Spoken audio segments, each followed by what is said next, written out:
Hello friends, good morning. Myself Professor Atul Firke, Associate Professor at GS College of Commerce, Wardha. Today conducting the video lecture for class MCOM 3rd Sem for the subject Statistical Analysis, and topic under consideration is from unit number 2, that is Association of Attribute. This is second lecture for the Association of Attribute topic. In this unit, Association of Attribute and Analysis of Variance, that is ANOVA, two topics are there. In the last lecture, we have considered the introductory part of Association of Attribute.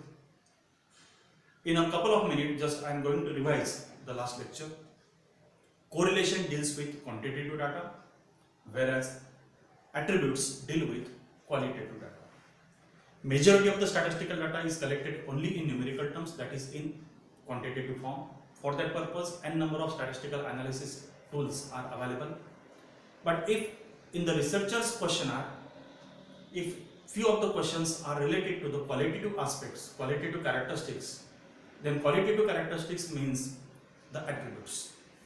That may be one attribute, two attributes, or number of attributes. And if the researcher is intended to take, is there any relationship between two attributes, between any two qualitative phenomena, for that purpose, the topic Association of Attributes comes into existence. If we are measuring the relationship between two attributes, it is considered as two attribute data.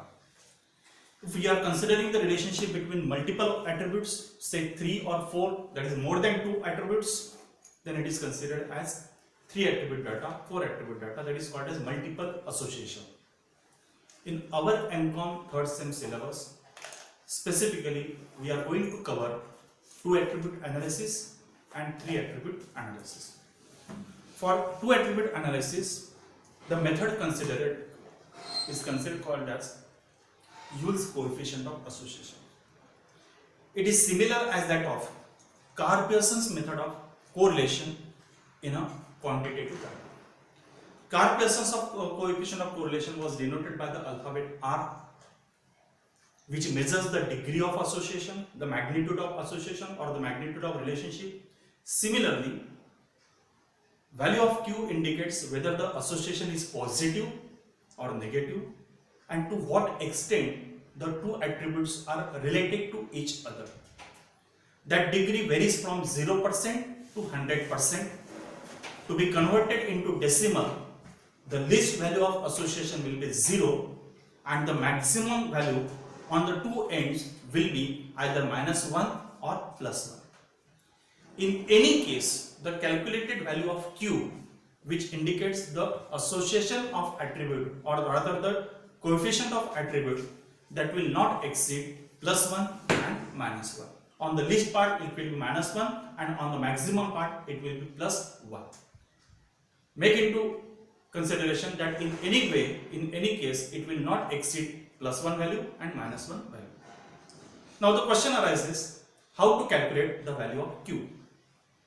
For that purpose, in last lecture we also take into consideration and we also learn the symbols and notations used in association of attribute. Symbols used are alphabet A, B, C, that is the capital alphabet ABC for number of associations. If associations attribute quality is present in a group, then the number of respondents wherein the attributes are present are considered as A. The remaining portion of the group where the qualitative characteristics is not present, when the qualitative characteristics is absent, that number of responses are denoted by small alphabet A, B and C. Attribute present, capital A, attribute absent, small a, or Greek word alpha. Second attribute present, alphabet B, second attribute absent, small alphabet word B or Greek word beta. Third attribute present, number of responses will be considered by the symbol capital C. Third attribute absent, number of symbol will be considered by the small c, but capital C and small c are looking similar. To get the segregation of capital C and small c, there is an alternative arrangement of Greek words alpha, beta, and for absence of third attribute we are using the alphabet gamma. gamma is slightly denoted by y. Alpha, beta, gamma are absenteeism of three attribute A, B and C. In combination, two attribute questionnaire and three attribute questionnaires are solved. First methodology is Yule's association or Yule's coefficient of association, which is denoted by alphabet Q, where the value of Q always lie in between +1 and -1. Extreme value is +1 and -1. How the value of Q is calculated? Formula is there on the blackboard. You can just jot down that particular formula. Capital alphabet AB multiplied by alpha into beta minus alpha B multiplied by A beta whole divided by AB multiplied by alpha beta plus alpha B multiplied by A beta. The brackets are same into the numerator and denominator. अंश में वही brackets है जो छेद में है, अंश में दो ब्रैकेट का सब्सट्रैक्शन है, डिफरेंस है, तो छेद में डिनोमिनेटर में दो ब्रैकेट्स का एडिशन है। ये फॉर्मूला लिखते समय पढ़ते समय थोड़ा सा अटपटा लगेगा, इससे रिकलेक्ट कैसे करना है, रिलेशनशिप से कैसे याद रखना है, ये समझने के लिए इंपॉर्टेंट पार्ट रहेगा। कोई भी न्यूमेरिकल क्वेश्चन आने के बाद पहले हमने वेरीफाई करना है कि ये एट्रीब्यूट से रिलेटेड है, क्वालिटेटिव फेनोमेना से रिलेटेड है, तो मेथड अंडर कंसीडरेशन रहेगा एसोसिएशन ऑफ एट्रीब्यूट की। टू एट्रीब्यूट डाटा दी है तो 9 सेल मैट्रिक्स बनाकर यूल्स एसोसिएशन का value of Q find out करना है। तो first step is preparation of 9 cell matrices. 9 cell matrices क्या रहेगा? 2x2 अपना टेबल रहेगा। 9 सेल मैट्रिसेस मैंने इसलिए दिया है कि there are 3 rows and 3 column. Data का प्रेजेंटेशन ही कुछ इस तरह से रहेगा, रो की संख्या 3 रहेंगी, कॉलम की संख्या 3 रहेंगी, तो मैट्रिसेस का जो काउंट बनेगा वो 9 सेल का है करके इसी डिनोमिनेट किया जाता है 9 सेल मैट्रिक्स के तौर पर। इसका ऑर्डर देखा जाए तो 2 रो और 2 कॉलम है तो उसको तो 3x3 होना चाहिए, लेकिन इसका अल्टरनेटिव नेम 2x2 मैट्रिक्स इसके कहा है कि ओरिजिनल जो नंबर्स थे वो 2x2 थे, third number is nothing but just addition of row and addition of column है। यदि 9 सेल मैट्रिक्स का जो मैंने फॉर्मेशन ब्लैकबोर्ड किया है, इसे यदि आप ऑब्जर्व करेंगे तो 2 कॉलम के बाद थर्ड कॉलम को कंसीडर करते समय मैंने एक डबल लाइन से सेग्रीगेट किया है। आप न्यूमेरिकल क्वेश्चन को सॉल्व करते समय ये प्रैक्टिस को कंटिन्यू करना है। 2 रो के बाद 2 कॉलम के बाद आपने डबल लाइन ड्रॉ करना है। 2 लाइन के बाद जो डबल लाइन रहेंगी it is a addition of row. 2 row की टोटल यहां पर रहेंगी, 2 रो की टोटल यहां पर रहेंगी, 2 रो की टोटल यहां पर रहेंगी। डबल लाइन के बाद सम टोटल एडिशन का कॉलम रहेगा। सिमिलरली कॉलमनर डाटा में भी देखिए, पहला कॉलम दूसरा कॉलम ड्रॉ करते समय मैंने नॉर्मल मोड में ड्रॉ किया है, लेकिन तीसरे रो को सेग्रीगेट करते समय डबल लाइन से क्लोज किया है। मतलब ये ओरिजिनल नंबर्स रहेंगे और ये ओरिजिनल नंबर्स की खड़ी टोटल कॉलम में लिखी है, आधी टोटल रो में लिखी है। टोटल जहां से स्टार्ट होती है उसको सेग्रीगेट करने के लिए मैंने डबल लाइन और डबल रो यूज किया है, ताकि कौन से नंबर कहां आ रहे हैं इसका आपका कंफ्यूजन नहीं होगा। और ये प्रैक्टिस बना के रखना है, जो भी आपको क्वेश्चन का डाटा दिया रहेगा बने जहां तक गिवन डाटा को अल्फाबेट में डिनोट करना है और अल्फाबेट की गिवन नोटेशंस को 9 सेल मैट्रिक्स में मेंशन करना है। इसका उपयोग कहां होता है? जैसे कि ये गणित में यदि हम लोग देखते हैं, जो हम पहला गणित देखने वाले हैं, इस गणित में कुछ क्वालिटेटिव कैरेक्टरिस्टिक्स का आपको एसोसिएशन मेजर करना है। Calculate the coefficient of association between what is the attribute under consideration? Intelligence of the father compared with intelligence of the son. Married couple में मेडिकल साइंस के हिसाब से क्या हम लोग कोई ऐसा इन्फ्लुएंस ड्रॉ कर सकते हैं कि जहां पर फादर भी इंटेलिजेंट है तो बट नेचुरल है the born baby will also be intelligence. अब यहां पर कंपैरिजन हम लोग न्यूमेरिकल डाटा का नहीं कर रहे, यहां पर हम लोग कंपैरिजन कर रहे हैं क्वालिटेटिव कैरेक्टरिस्टिक्स का। आईक्यू लेवल यदि फादर का ज्यादा है तो सन का, बेटे का, बेटी का आईक्यू लेवल ज्यादा रहेगा क्या? यदि हमारा आंसर क्यू पॉजिटिव में आता है तो यस, बोथ वेरिएबल्स और both attributes are moving in same direction. Intelligence of father may causes to the intelligence of son. Dull father causes the dullness of the son. Both attributes are moving in same direction. Increase in one causes increase in another, decrease in one causes decrease in another. ये कब रहेगा? Whenever there is a positive answer of Q, जो end solution रहेगा। For example, यदि मेरा negative solution of Q आता है तो negative solution of Q क्या indicate करता है? One variable increases, another variable decreases. There is an opposite momentum between two attributes. मतलब इंटेलिजेंस ऑफ फादर रहती है तो there will be the dullness of the son. दोनों एट्रीब्यूट अपोजिट डायरेक्शन में move होंगे। पॉजिटिव में क्या रहेगा, one increases, another increases, one decreases, another decreases. Presence of A attribute leads to the presence of B attribute. तो dullness रहेगा कि intelligence रहेगी, स्टेटमेंट ट्रू रहेगा कि अनप्रूव रहेगा। पॉजिटिव यदि है तो statement will be proved, negative यदि है तो statement will not be proved. अब ये इन्फरेंसेस ड्रॉ करने के लिए हमें रिक्वायर्ड डाटा जो दिया है वो कॉम्बिनेशन कितने दिए हैं, 4।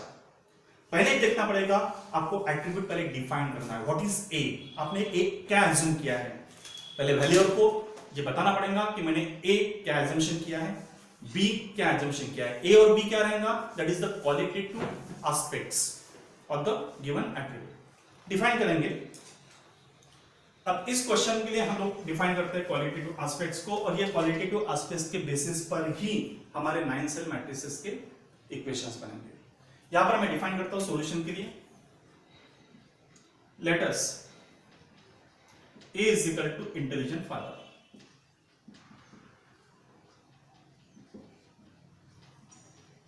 जो टोटल रिस्पॉन्सेस रहेंगे उसमें से टोटल फादर में से 2 ग्रुप बनेंगे, इंटेलिजेंट एंड डल। तो A is equal to intelligent father यदि रहता है तो अल्फा इज इक्वल टू क्या रहेगा, dull father. Capital A is presence of first attribute, small a और alpha indicates absence of first attribute। Intelligence father तो intelligent नहीं है, मतलब उसका एब्सेंटिज्म क्या रहेगा, डल फादर। हम लोग डिफाइन करेंगे second attribute B is equal to intelligent son. Intelligent son को हम लोग डिफाइन करेंगे B से, तो उसके opposite absence of intelligency that is dull son denote किया जाएगा स्मॉल b अल्फाबेट और Greek alphabet beta. Beta indicates dull son. ये एट्रीब्यूट डिफाइन करना हमारे लिए बहुत इंपॉर्टेंट है, और इनकी कॉम्बिनेशन से फिर आपका गिवन डाटा इंडिकेट किया जाएगा। Intelligent father with intelligent son, there is a combination of AB। Intelligent father with dull son, there is a combination of A beta. Dull son with dull father, there is a combination of alphabet alpha and beta. इसमें से 4 combination आपको दिए हैं, लेकिन 9 cell matrices के लिए मुझे 9 combination चाहिए। तो 4 कॉम्बिनेशन के आधार पर 9 सेल का कॉम्बिनेशन कैसे डिटरमाइन करना पड़ेगा, उसके सेल मैट्रिसेस के फॉर्मूले हैं। लेकिन ये सेल मैट्रिसेस के फॉर्मूले को क्रिटिकल कराने के बजाय आपने दिमाग में सिर्फ इतना बनाना है, 2 रो की टोटल 2 कॉलम के टोटल, आपके 9 सेल के फॉर्मूले ऑटोमेटिक डिफाइन हो जाएंगे। अब जो मैंने ब्लैक बोर्ड पर डिफाइन किया, इस एग्जांपल के साथ हम लोग कोरिलेट करते हैं 9 सेल मैट्रिक्स के लिए। हमने ए को क्या डिफाइन किया, हमारा ए किस पर है, कॉलम्स में है। What is a, A indicates intelligent father, तो मैं यहां पर शॉर्ट में लिख रहा हूं intelligent father. What does alpha indicates, उसका अपोजिज्म डल फादर। तो पहला कॉलम रहेगा इंटेलिजेंट फादर, दूसरा कॉलम रहेगा dull father. Total number of responses, capital N is the total number of responses. Similarly जितने रिस्पॉन्सेस का हमने डाटा कंसीडर किया है, उस फादर के सन का भी हम लोग क्वालिटेटिव मेजरमेंट करेंगे। वो सन आइदर डल रहेगा या इंटेलिजेंट रहेगा। Intelligent son are defined by alphabet B। Son के अल्फाबेट हमने रो में डिटरमाइन किया है। पहला रो रहेगा आपका B एंड सेकंड रो आपका रहेगा बीटा। B आपका इंडिकेट किया जाएगा इंटेलिजेंट सन B, इसका एब्सेंटिज्म डल सन। विद्यार्थी मित्रों, पहले जो मैं ए बी की बात कर रहा था, ये थोड़ा सा समझने में डिफिकल्ट रहेगा। अब ए बी को उसके मीनिंग के साथ जब मैंने कोरिलेट किया, तब ये मैट्रिक्स थोड़ा सा रीडेबल हो गया है। पहला रो करता है इंडिकेट करेगा इंटेलिजेंट सन, दूसरा रो इंडिकेट करेगा डल सन, पहला कॉलम इंडिकेट करेगा इंटेलिजेंट फादर, दूसरा कॉलम इंडिकेट करेगा डल फादर। इनमें से 4 कॉम्बिनेशन हमें दिए हैं। पहला कॉम्बिनेशन क्या इंडिकेट किया जाएगा, पहले रो और पहले कॉलम का कॉम्बिनेशन। पहला रो था B और पहला कॉलम है A, तो ये कॉम्बिनेशन इंडिकेट किया जाएगा capital A with capital B। दूसरा सेल इंडिकेट करता है पहला रो मतलब अल्फा विद B। तीसरा सेल इंडिकेट करेगा A with beta, and last row indicate करता है कॉलम में अल्फा, पहला एट्रीब्यूट एब्सेंट, एंड रो में beta. Alpha with beta.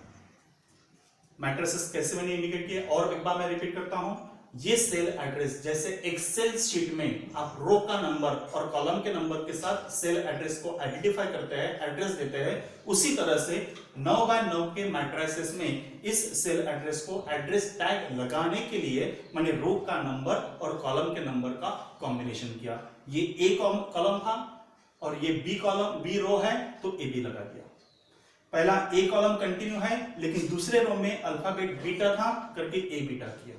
Column change हुआ, ए के बजाय अब कॉलम हो गया अल्फा, तो alpha combined with B and alpha combined with beta. इस तरह के 4 कॉम्बिनेशंस आपके रहेंगे। अब हमें ये तय करना है, ये आइडेंटिफाई करना है दिए हुए जो नंबर्स है ये कौन से अल्फाबेट को बिलोंग करते हैं।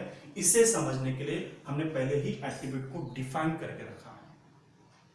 अब ट्रांजैक्शन के कॉम्बिनेशन को अल्फा न्यूमेरिक्स में कन्वर्ट करते हैं।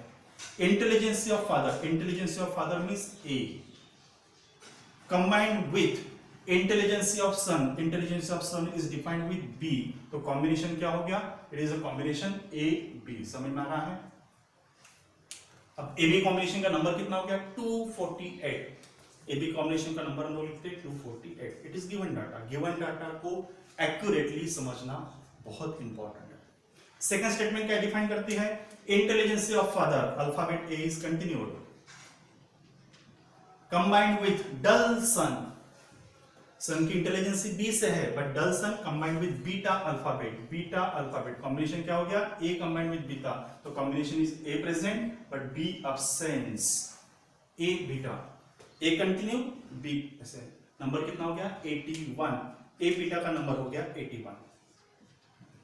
सिमिलरली कंटिन्यू करते हैं third one, dull father with intelligent son. Dull father is defined with alpha. Intelligent son is defined with B, तो कॉम्बिनेशन हो गया alpha combined with B. Alpha combined with B का नंबर हो गया 92। Where is the cell alpha combined with B? Alpha combined with B, ये cell matrix है, इसका नंबर आ गया है 92। And last combination dull father with dull sons. Dull father alpha, dull sun beta, तो कॉम्बिनेशन किसका हो गया? Alpha combined with beta. ये कॉम्बिनेशन हो गया अल्फा एंड बीटा।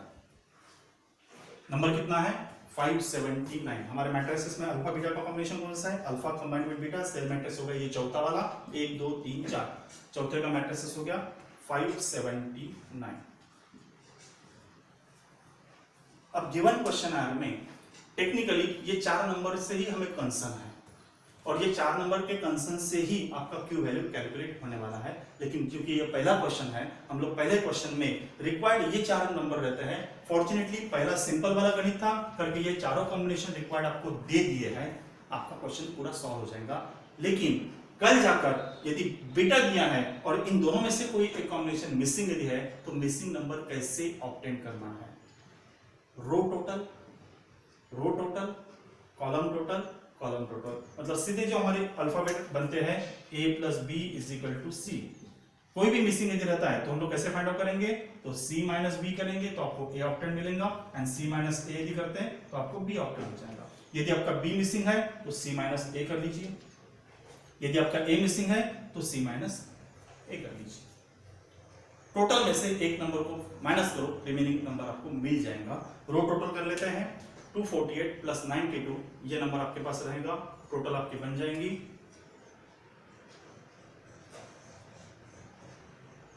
340। मतलब टोटल इंटेलिजेंट सन कितने थे? 340, जिसमें से intelligent son with intelligent father 248 है but intelligent son with dull father कितने हुए? 92। हमने रो टोटल की 8 plus 2 10, 10 plus 4 14, carry 1 340। Similarly second row की टोटल हम करते हैं 9 plus 1 10, carry 1, 8 plus 8 16, carry 1 6।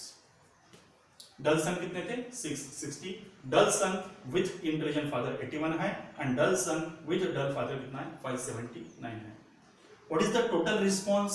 Total number of responses कितने थे?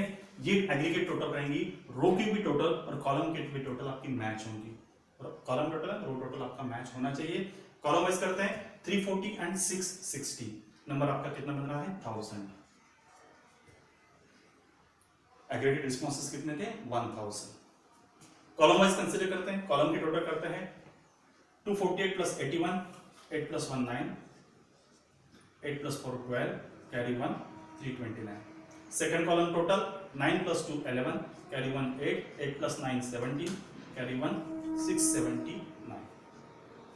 रो टोटल आपका 1000 मैच होना चाहिए, एक बार मैच कर लेते हैं। 9 plus 1 10, carry 1, 8 plus 2 10, carry 1, 7 plus 3 10।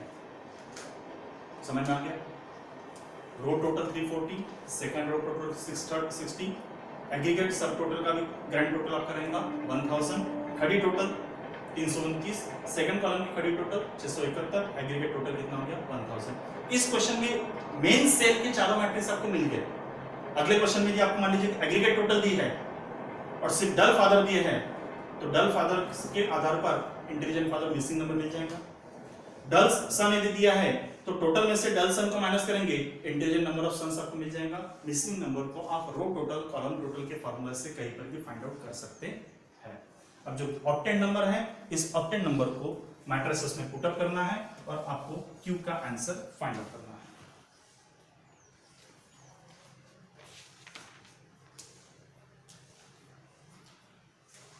Apply use formula,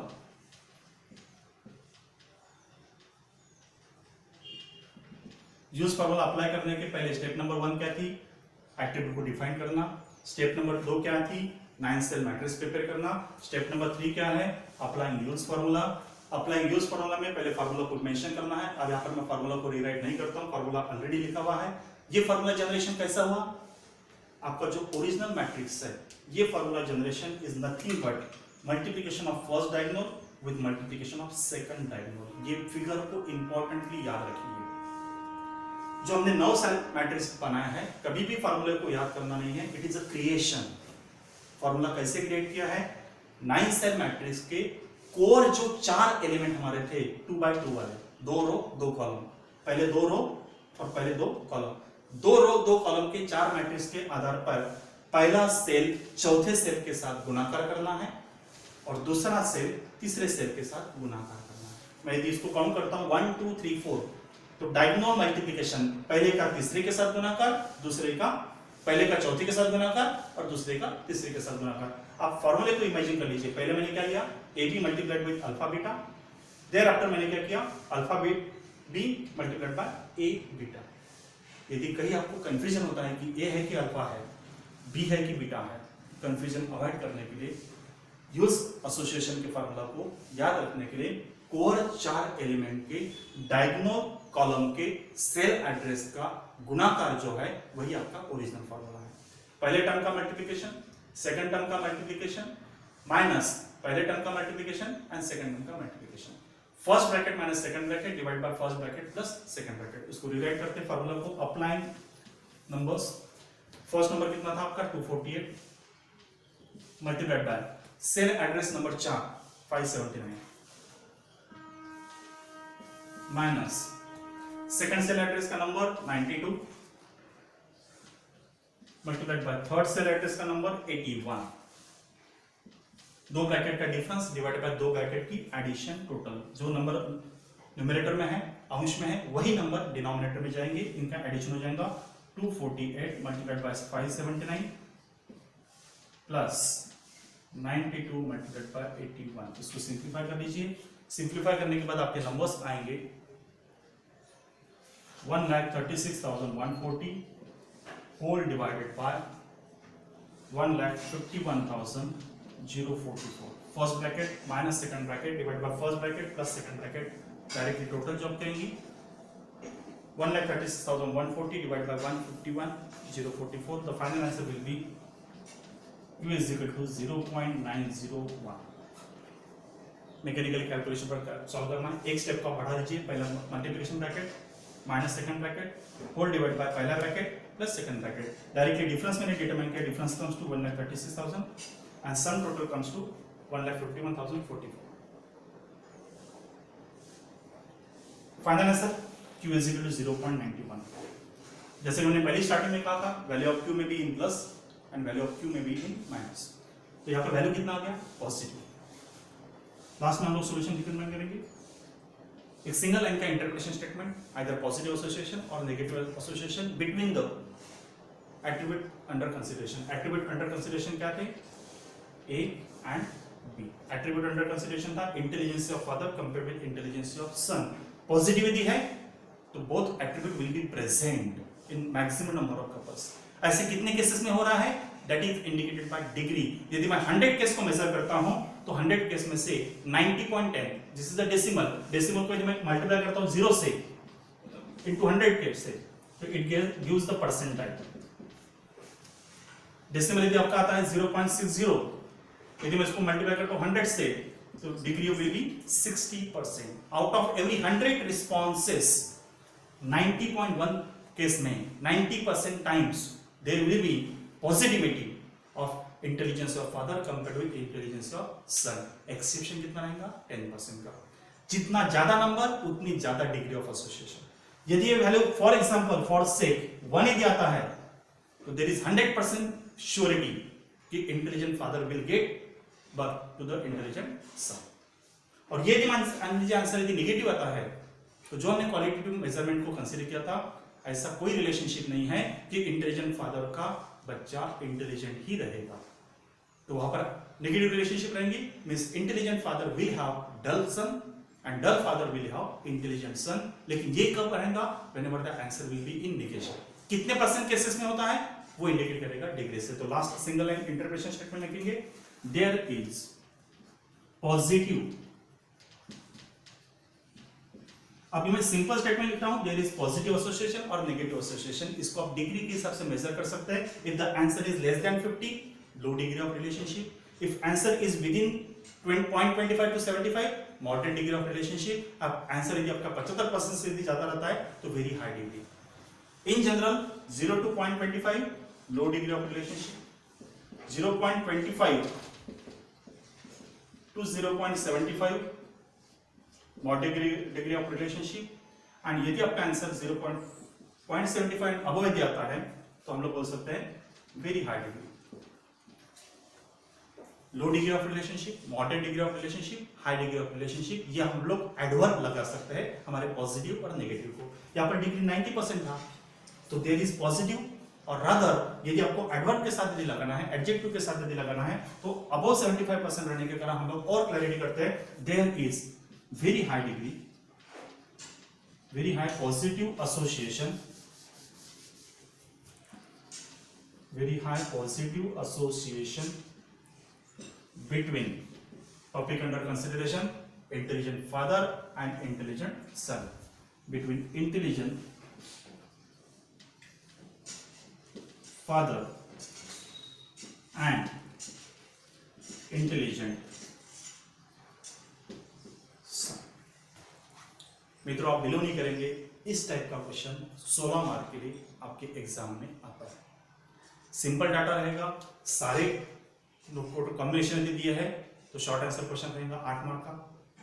calculation यदि करना है वो क्वेश्चन आपका रहेगा 16 मार्क का। पॉसिबिलिटी 2 टाइप की है, आइदर 2 एट्रीब्यूट वेरिएबल्स डाटा और 3 एट्रीब्यूट डाटा। पहले सिंपल टाइप का हमने क्वेश्चन किया, 2 एट्रीब्यूट डाटा का, ऑल कैरेक्टरिस्टिक्स वर गिवन। कल के क्वेश्चन में हम लोग करेंगे कि आपके कोर 4 मैट्रिक्स में से 2 ही नंबर दिए हैं, बाकी नंबर को additive property and subtraction property के आधार पर कैसे फाइंड आउट करना है। समझ में आया तो अच्छा है, नहीं समझ में आता है इसी वीडियो को 1 बार 2 बार देख लीजिएगा और क्यू के फार्मूला को कंसेप्चुअली याद रखिएगा। Best luck, thank you, good day.